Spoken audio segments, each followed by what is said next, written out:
Bonjour à tous, je suis Sylvia et je vous accueille sur Hope, le premier podcast qui aborde le thème de la maladie sans phare ni tabou. Ici, vous entendrez des femmes et des hommes vous parler de leur quotidien chamboulé par l'arrivée de la maladie. Sincères et forts de leur expérience, ils vous raconteront tout, leurs peurs et leurs coups de blues, mais aussi les petits riens et les grands projets qui leur ont redonné le sourire. Des témoignages décomplexés et empreints de vérité qui font du bien quand ça va mal. Bienvenue chez Hope, le podcast de Medicite.fr qui vous retrace le parcours peu ordinaire de patients extraordinaires. Le cancer de l'ovaire est le 7e cancer le plus fréquent chez la femme. On estime à plus de 4500 le nombre de nouveaux cas diagnostiqués par an en France. Ce cancer touche plus fréquemment la femme âgée, il apparaît généralement après la ménopause. On ne connaît pas vraiment les causes du cancer de l'ovaire. On sait qu'il existe, comme dans les cancers en général, des facteurs de risque, par exemple l'âge ou les facteurs hormonaux. Pour en parler, j'ai le plaisir d'accueillir Sophie. Bonjour Sophie. Bonjour Sylvia. Est-ce que tu peux te présenter ? Oui, donc je suis Sophie, j'ai 36 ans, je suis en couple depuis une dizaine d'années, je n'ai pas d'enfant et j'ai été atteinte il y a maintenant 2 ans. Du cancer de l'ovaire. D'accord, donc contrairement à ce que je disais tout à l'heure, pour ta part, quand tu étais jeune, quand tu as commencé à souffrir des premiers symptômes, est-ce que tu peux nous expliquer un petit peu ce qui s'est passé ? Oui, alors en fait c'est assez difficile à vraiment identifier, surtout pour une femme, parce que toujours plus ou moins des petits soucis dans le bas-ventre, avec les cycles, avec les ballonnements, tout ça, donc je pense que les premiers signes que j'aurais pu percevoir, j'ai mis un petit peu de temps à vraiment les identifier, et assez rapidement en fait j'ai senti une sensation de lourdeur dans mon bas-ventre, et je sentais que c'était pas très normal, je faisais beaucoup de sport, et je sentais bien que j'étais un peu plus lourde à ce niveau-là. Et après donc cette gêne du bas-ventre et cette douleur, ça commence à devenir douloureux. Oui, j'ai eu des pertes vaginales pas habituelles, hein. Et donc c'est pour ça que je suis allée directement voir mon gynéco pour vérifier ce qui se passait. D'accord. Et donc tu es allée voir ton gynéco. Comment est-ce que la maladie a été diagnostiquée ? Alors en fait, lui, vu mon âge, parce qu'il y a beaucoup de statistiques qui expliquent que normalement c'est une maladie qu'on a à 60-65 ans, or il y en a de plus en plus qui l'ont jeune. Vu mon âge, quand il a vu cette masse assez importante dans mon bas-ventre qui faisait 14 cm, il a essayé de me rassurer tout de suite en m'expliquant que c'était une tumeur, mais certainement bénigne, encapsulée, et qu'il fallait que j'aille faire ma prise de sang et mon IRM pour vérifier ce que c'était. Mais il était assez inquiet malgré tout, même s'il essayait de me rassurer. Donc voilà, j'ai été par la suite faire ces examens. Faut savoir que pour cette maladie, il y a un marqueur dans le sang qui c'est une protéine qui me permet de définir assez rapidement s'il s'agit vraiment d'un cancer ou non. Ce marqueur, c'est le CA125 et il doit être maximum à 35 et j'étais à 2500. Donc c'était très préoccupant. Il fallait quand même faire une intervention pour vérifier avec un prélèvement si c'était bien ça, mais bon, tout portait à croire que ça se transformait vraiment en cancer, quoi, tout ça. Et du coup, comment on te l'a annoncé ? Assez maladroitement en fait, avant donc ma célioscopie exploratrice, donc l'opération qui permet de faire un prélèvement et de vérifier par une biopsie si il s'agit d'un cancer ou d'une tumeur bénigne. J'ai eu rendez-vous donc à l'Institut Curie avec mon chirurgien. Je rappelle qu'à ce moment-là, je ne sais pas encore ce que j'ai. Je sais que j'ai un marqueur élevé, mais je sais pas encore si c'est bénin ou non. Et elle me fait un espèce de schéma avec des mots très durs et très forts comme chimiothérapie, ovarectomie, stérectomie, etc. Des mots que je suis pas prête parce que pour l'instant, moi, je ne sais pas ce que j'ai. Et sur son schéma, il y avait pas de place quand même pour l'idée de ça peut être bénin. Donc ça a été un vrai choc parce que je m'attendais pas à ça. Même si au fond je m'étais un peu préparée, j'avais toujours de l'espoir. Cette annonce en tout cas avant mon opération a été assez mécanique. Alors je comprends que les médecins fassent pas dans le sentiment, mais voilà, je suis jeune, j'ai pas d'enfant, il y a des choses qu'on peut pas dire comme ça à la volée. Donc pour moi ça a été un choc. Et puis après, avec le temps, il a fallu que j'entame tout un tas de procédures pour vérifier si on pouvait me faire un prélèvement d'ovocytes pour une grossesse ultérieure, ce qui n'a pas été possible. Enfin, assez vite après ce premier rendez-vous, j'ai été dans un espèce de marasme, de plein de rendez-vous médicaux pour envisager la suite, et puis une semaine après, on m'opérait. Non, je comprends effectivement. Avant même ta cellio et ton prélèvement, on te donnait vraiment une perspective plutôt noire. Et c'est du coup, j'imagine que ça a été vraiment le choc avant de savoir en fait. C'est surtout ça en fait le plus dur, c'est vraiment le choc d'un coup d'une nouvelle qui tombe. Enfin, la semaine d'avant, je faisais de la randonnée, je me préparais pour faire le GR20, j'avais tous mes petits projets de fait. Enfin, j'étais bien. Et d'un coup, en fait, l'avenir s'assombrit parce qu'on ne sait pas dans quoi on va tomber finalement. Et c'est vraiment le moment le plus dur, je pense, de toute mon expérience, c'est juste avant l'inconnu, quand on nous prévient qu'il va y avoir des changements. Une fois qu'on est dedans, on gère. Mais ce moment-là, c'est le plus dur, donc il faut vraiment être entouré. Oui, parce qu'en plus, tu te poses quand même des questions. T'as toujours, j'imagine, cet espoir que peut-être il n'y a rien. Et en même temps, tu sais pas ce que l'avenir te réserve. Donc, c'est ça. Tant que t'es pas dedans, j'imagine que c'est ça ce qui est c'est dur, surtout que c'était pour moi ma première opération, malgré la maladie. Je suis jamais vraiment malade, jamais vraiment de problème, donc c'est assez nouveau pour moi. Et effectivement, la projection qui pouvait se passer était compliquée, même si au fond, je gardais espoir. Mais je savais que tout allait changer. Bien, en plus, tu étais jeune. Oui, j'étais jeune et pas d'enfant, ça c'est vraiment la goutte d'eau. La maladie, on la gère, on se dit que la vie sera changée après, mais on pourra. Mais là, on est en train de nous expliquer qu'il y aura pas d'espoir d'enfant. Et ça, c'est difficile. Parce que c'est instinctif, quoi. Et même si, effectivement, à 33 ans, j'aurais pu en avoir, j'en ai pas fait encore, c'était mon choix, et j'avais pas mis de côté la perspective d'en avoir un jour, donc c'était assez difficile, ouais, ça. Oui, puis c'est pas un choix que tu as fait, c'est un choix qu'on t'impose. Qu'on impose, et t'impose, quoi. Voilà. Et sans qu'on laisse vraiment le choix, quoi. C'était ma santé qui était en jeu, quoi. Oui. Et ton conjoint, il a vécu comment? Mon conjoint, c'est pareil, il a été choqué le jour de l'annonce. Et puis après, il a pas mal intériorisé au final. Et il a été près de moi tout le temps, il a essayé de me rassurer. Même quand on a fait nos rendez-vous pour les préservations de la fertilité, il a été près de moi, il m'a dit de toute façon, enfin voilà, c'est toi qui compte en premier. Ça, c'est technique, on verra plus tard. Bon. C'est rassurant d'avoir quelqu'un qui me suit, c'est sûr. Après, c'est très lourd pour le couple. En fait, ça me change pas que moi, ça nous change nous. Et voilà, et notre avenir, etc. Donc ça, je pense que pour les femmes, on peut trouver des groupes de parole, comme Imagine, on peut échanger, etc. Pour les hommes ou les aidants, et surtout les hommes, il n'y a pas grand-chose au final. Et je pense que ça, c'est important aussi à développer, ou en tout cas d'essayer de les inclure à nos groupes de discussion. Ils sont impliqués malgré tout. Oui. À la fois dans la maladie, mais aussi dans l'avenir qui s'écrit d'une autre manière que ce qui était prévu initialement. Complètement. Mais ils sont pas aidés. Et puis voilà, il faut aller les chercher parce que ça va pas facilement non plus. Oui, c'est sûr.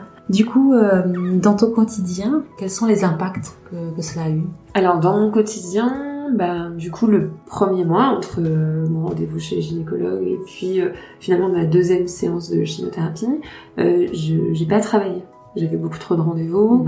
Il fallait que je sache comment j'allais réagir au traitement. Enfin bref, tout s'est enchaîné assez vite. J'ai été opérée mi-mai. Le 1er juin, j'avais ma première séance de chimiothérapie. D'accord. Donc ça allait très vite. Il fallait agir vite de toute façon.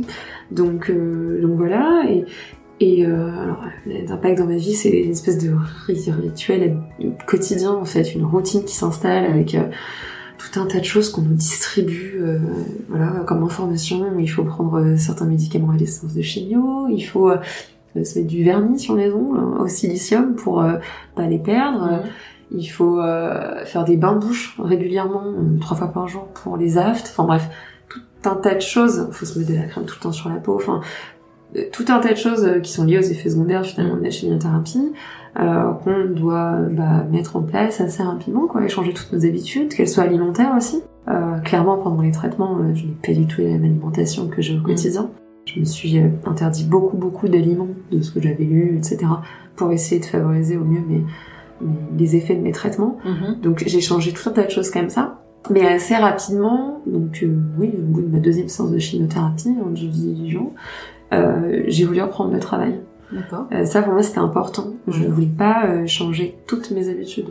Que dans ma vie privée je puisse plus faire de handball, que y a des choses que je puisse plus manger parce que je me l'impose et tout ça. D'accord. Que je puisse plus aller au soleil aussi. Il y a plein de choses. Mais en revanche, je pouvais pas ne plus travailler. J'avais besoin de garder un rythme, de garder une routine habituelle. Un semblant de vie un peu normal. Voilà, un semblant de vie normal, juste aussi pour pas garder un trop gros souvenir pénible de cette période. Au final, j'avais juste des traitements une fois par semaine, mais je continuais de travailler. Et j'avais une équipe formidable qui m'aidait. Mais je pense que les impacts, ça a été plus sur mon hygiène de vie et mon hygiène alimentaire. Et évidemment un peu psychologique parce que pas d'enfant, donc voilà. Mais sinon non, j'ai réussi à maintenir beaucoup de choses de ma vie normale. D'accord. C'est bien parce qu'effectivement c'est pas toujours évident, surtout au niveau de la vie professionnelle, parce que les effets secondaires font que tu peux avoir une très grosse fatigue. C'est beaucoup. Et donc ton entreprise t'a vraiment aidé. Oui, dans cette mon entreprise a été formidable. Alors après, j'ai pas eu beaucoup d'effets secondaires non plus. D'accord. J'ai eu de fatigue, j'ai pas eu tout ça. J'ai eu un peu d'alopécie, donc de perte de cheveux, mais bon, je mettais des bandeaux, mais j'avais toujours un peu de cheveux quand même, donc c'était pas non plus voilà. Mon entreprise m'a accompagnée grandement. Je suis dans l'événementiel, c'est hyper compliqué de manquer un ou deux jours par semaine. Ils ont réussi à aménager mon temps de travail et mon planning pour que je puisse être avec eux et me sentir utile aussi, pas non plus au placard, et me sentir hyper impliquée dans la société sans que ce soit trop impactant pour eux. Bien sûr. Et le fait de les voir tous les jours, de m'accompagner dans ma vie quotidienne, de maintenir les mêmes contacts avec eux, ça m'a fait beaucoup de bien. Quels sont les autres grands défis que tu as pu rencontrer pendant tout ton parcours ? Le plus grand défi à surmonter, c'était vraiment le fait de faire un deuil d'une éventuelle grossesse. Chose que finalement, en fait, en renseignant beaucoup et en bataillant un peu, c'est pas un vrai deuil parce que je pourrais quand même porter un enfant. Mais bon, avec un don d'ovocytes. Normalement, si tout va bien. C'est comme ça aujourd'hui. Mais ça, c'était un de mes grands défis parce qu'au départ, on m'avait dit que clairement, il était impossible qu'on conserve l'utérus, qu'on enlèverait les ovaires et l'utérus, et moi, je ne comprenais pas pourquoi on enlevait cette partie qui n'était pas touchée. Donc, j'ai essayé de tout mettre, toutes les forces de mon côté pour faire en sorte que les traitements fonctionnent très bien et qu'ils me donnent la chance peut-être de conserver cette partie de mon anatomie. Donc ça, c'était le plus gros défi avant opération, parce que j'ai été opérée 3 mois après mes premières séances de chimio, où on enlevait mes ovaires. Et en fait, à ce moment-là, on allait voir si on retirait ou pas l'utérus. Donc ça, c'était vraiment le grand défi que j'avais en tête au quotidien. J'ai l'impression d'avoir aidé à la conservation et la préservation de l'utérus. Peut-être pas, mais en tout cas mon sentiment c'était ça et c'est ce qui m'animait au quotidien. Je lâchais rien pour ça, quoi. Je voulais vraiment pas être sans option. Et tu as le sentiment que les médecins t'écoutaient dans ta démarche ? Ouais. Alors au départ, non. Mon oncologue était assez catégorique et je lui ai bien fait comprendre qu'il falloir assouplir tout ça parce que j'étais jeune et que j'étais à un stade qui permettait encore d'être souple. Et donc du coup, elle s'est assouplie avec le temps parce que j'ai eu des résultats assez incroyables en termes de traitement. C'est-à-dire que ça allait très très vite. Très vite, en fait, j'avais une bosse visible quand même sur le ventre. Très rapidement, on voyait plus rien et je ne sentais plus rien, donc ça a vraiment marché. Et elle était assez sceptique aussi sur le fait que je jeûne avant mes séances. J'ai suivi vraiment un régime alimentaire strict et dans le but d'avoir une meilleure efficacité des traitements, je jeûnais avant les séances pour que le produit, selon ce que j'ai lu et ce que je me disais, agresse plus rapidement et plus facilement les cellules malades, en fait. Donc j'ai fait ça et elle n'était pas au départ très d'accord, comme finalement beaucoup des gens qui m'ont donné mon traitement. C'est-à-dire qu'à ma première séance, au bout de 5 minutes, j'avais un goût horrible dans la bouche, je me sentais mal, j'avais des sueurs froides, etc. Le médecin en charge de la chimiothérapie me dit mais c'est parce que vous n'avez pas mangé, il faut manger. J'ai dit je ne mangerai pas, je veux le tester. Et du coup, ils ont décidé de m'administrer mon médicament, donc mon produit, plus lentement. Et du coup, je n'ai plus aucun effet. Et ça, c'est assez révélateur, en fait. J'ai l'impression quand même qu'on bourre aussi les gens de pas mal de produits, d'antivomitifs, etc. machin. Alors que si on avait un peu plus de temps, le fait d'administrer les médicaments plus lentement permettrait quand même d'avoir moins d'effets secondaires et plus de tolérance. C'est important de bien comprendre comment ça va se passer, peut-être pour adapter comme tu l'as fait. Alors après, chacun peut ou ne peut pas, mais au moins de bien comprendre comment ça fonctionne pour pouvoir ensuite effectivement tout le monde gérer au mieux, quoi. Ouais, tout le monde réagit à sa manière au final. Tout le monde a envie ou non. En tout cas, c'est possible. Après, on veut ou pas. Je sais que c'est possible parce que c'est ce que j'ai fait et que j'ai le sentiment que ça a vraiment marché. J'ai bien toléré tout ça. Donc voilà, ça c'est mon avis. Et si je peux aider des gens, effectivement. Dans tes grands défis, qu'est-ce qui t'a aidé à les surmonter? Alors, ce qui m'a aidé à les surmonter au tout départ, évidemment, c'est l'entourage. J'ai 2 amis qui ont été dévoués corps et âme tout le long. Et ça, c'était assez incroyable d'avoir cette présence ni trop ni trop peu, juste parfaite.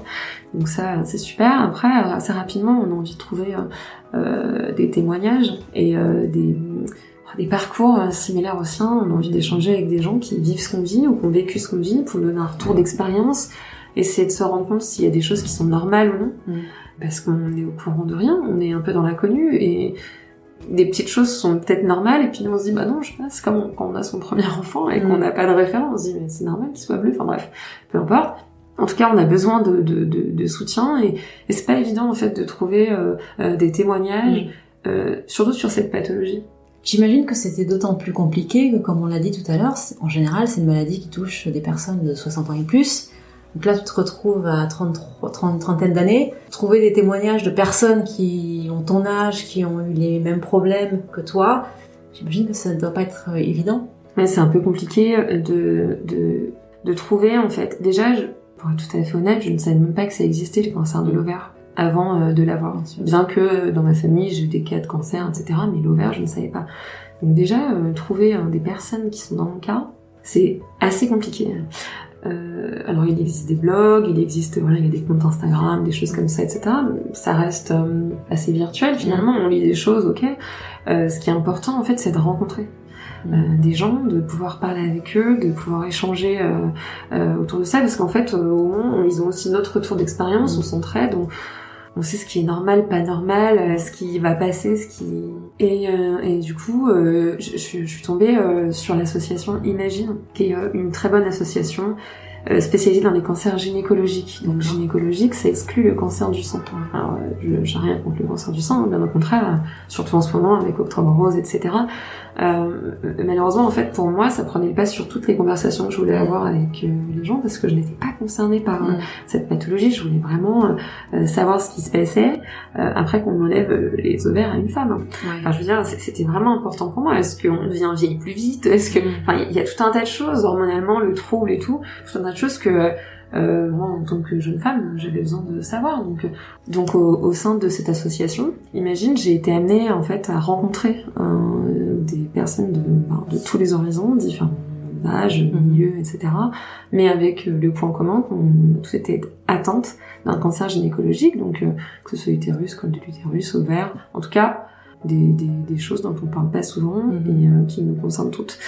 Et je reconnais en fait que ça a été très agréable et libérateur en fait de pouvoir parler comme ça avec d'autres femmes, d'être écoutée, d'être comprise sans qu'on se connaisse en fait, on se comprend, de s'entraider avec des conseils et j'en ai reçu beaucoup des conseils aussi pour la suite. Moi, c'est quelque chose, je pense que c'était la chose finalement la plus importante que j'ai passé mon temps à chercher quand j'ai commencé à savoir que j'allais être confrontée à tout ça. C'était vraiment l'échange avec des personnes de mon âge, de ma pathologie, et aussi un peu de mon âge. Il y en avait un peu chez Imagine, ça touche tout le monde, mais il est vrai qu'en général, je suis la plus jeune. Alors que il existe quand même des femmes beaucoup plus jeunes qui sont touchées par tous ces problèmes. Imagine une association parfaite pour moi, je suis investie, ils lancent toujours des appels pour témoigner, pour aider dans des structures, pour des stands d'information dans les hôpitaux, Gustave Roussy, etc. parce que on parle pas assez de l'ovaire et de l'utérus. Donc ça c'est quelque chose pour moi qui est important aujourd'hui. Et donc également, parallèlement à ça, j'avais aussi envie de rencontrer des jeunes femmes de moins de 40 ans touchées par le cancer, et j'ai aussi trouvé une autre association qui s'appelle Jeune et Rose et qui permet à des jeunes femmes aussi d'échanger sur le même principe finalement qu'Imagine, mais avec une sélection entre guillemets d'âge, ce qui peut aussi être intéressant dans notre cas, parce qu'on se sent souvent seul face à notre âge. Oui, puis c'est pas la même chose d'avoir ce cancer à 60 ans que d'avoir c'est pas à 30 ans. les Les impacts sont pas les mêmes. C'est pas du tout les mêmes impacts. Être ménopausée à 60 ans, c'est pas très grave, on l'est déjà. À 33, c'est pénible. Donc, au moins, on en discutait toutes. Et puis aussi, j'ai oublié quand même de parler de mon chéri, avec qui je partage quand même ma vie depuis 10 ans, qui a été à mes côtés, impliqué et aidant, évidemment, à sa manière. C'est toujours difficile. C'est toujours difficile, surtout qu'en fait, dans les petits effets secondaires, si on peut appeler ça comme ça, effectivement, c'est sûr que la maladie et les traitements ont eu un impact sur notre sexualité. Bien sûr. Il faut être honnête, la libido, elle est en chute libre.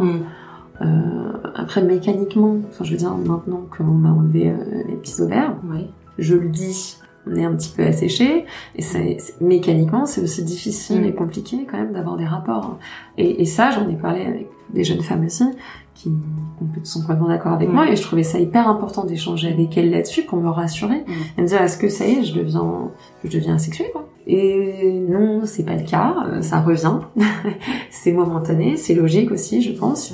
Et puis il y a plein de choses qui peuvent nous aider, quand on est ménopausé aussi, nous aider mécaniquement à avoir une sexualité sans douleur ou sans peine. C'est important de pouvoir partager là-dessus, effectivement, parce que on sait les grands effets secondaires d'une chimiothérapie, par exemple, on les connaît. Mais c'est vrai qu'il y a peut-être des petites choses du quotidien qui est complètement chamboulé, auxquelles on s'attend pas forcément. On ne sait pas si c'est normal, pas normal, si c'est nous. Donc j'imagine, effectivement, ça doit être... là encore, il y a plein de questions qui se posent et de pouvoir les partager avec d'autres. C'est rassurant. C'est rassurant parce qu'on n'est pas préparé à ça. On nous parle pas trop de sexualité quand on commence les traitements. On nous parle de tous les effets secondaires des traitements. On nous parle d'après la ménopause, les bouffées de chaleur, les choses comme ça. Bon ok.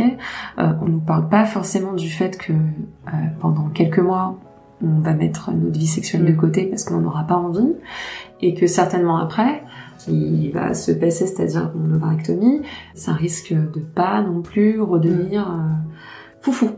Et donc effectivement, d'en parler avec une copine que j'ai rencontrée du coup autour de ces tables de discussion, ça m'a confortée parce que déjà elle a pas eu peur d'en parler, donc du coup moi non plus. Et elle, ça a été un vrai coup d'arrêt. Et alors je me suis dit bon, tout est normal, ça reprendra après. Et puis, c'est pas non plus très très grave si on se donne le temps.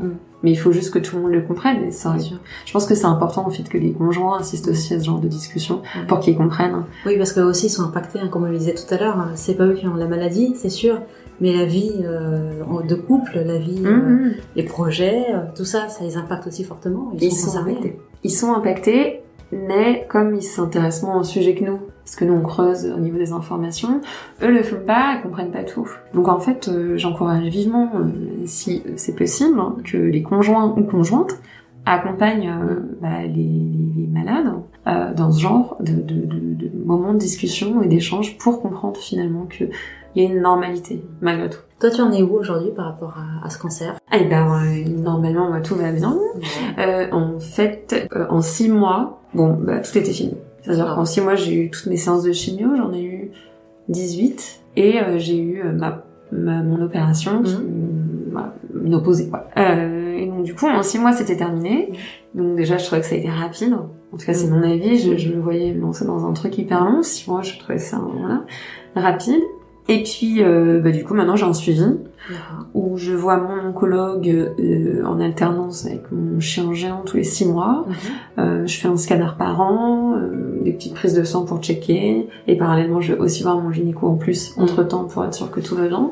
Mais bon, voilà, ça fait 2 ans que, pour l'instant, je suis en rémission. Il m'en reste 3 pour être totalement en rémission. Et donc, normalement, là, vu que ça fait 2 ans, je n'ai pas le droit aux traitements hormonaux, mais peut-être que je vais pouvoir commencer à envisager la suite, c'est-à-dire une vie de famille. Donc effectivement, tu parlais tout à l'heure de PMA. Oui. Donc ça, c'est dans tes projets. Alors, avant, mon problème, j'étais pas... je vais pas dire une mère née, je savais que j'en aurais un jour, mais c'était pas immédiat, quoi. depuis qu'on m'a dit que ça allait plus être possible, ça a un peu activé mon petit truc à l'intérieur. Donc oui, j'aimerais bien pouvoir porter un enfant, sachant qu'en plus les démarches sont longues en France. Peut-être que je vais devoir aller à l'étranger pour un don d'ovocytes, parce qu'il n'y a pas beaucoup de donneuses. Et du coup, en fait, là, oui, on va commencer nos dossiers avec tout plein de rendez-vous médicaux bien lourds. Tu as l'habitude des rendez-vous. Voilà, pour tout vérifier et pour entamer maintenant que ça fait 2 ans que j'ai plus de traitement, je vais pouvoir entamer une grossesse pour PMA. C'est beau. J'espère, j'espère que ça va marcher, j'aimerais bien. Ouais. Et au niveau professionnel? Alors niveau professionnel, moi j'ai eu la chance de pouvoir travailler pendant tous mes traitements. Après mes traitements, c'est-à-dire que j'ai fini mes traitements le lendemain. J'étais à fond. Niveau boulot. Donc ça m'a fait du bien aussi, parce que je me suis redonnée vraiment sur un rythme habituel. Ça fait 1 an que j'ai arrêté de travailler. J'ai mis fin à mon contrat, même si je les adore, pour me mettre à mon compte en fait et me dégager du temps. Je suis en freelance dans l'événementiel, donc j'ai pas bien choisi mon moment avec la Covid. Mais bon, ça malheureusement, voilà. On ne le gère pas. On ne le gère pas. Mais en revanche, ça me permet d'avoir du temps, justement pour me donner un petit peu d'autres passions, consacrer du temps aussi aux associations et pouvoir aider des personnes qui ont besoin en fait de soutien à ce niveau-là.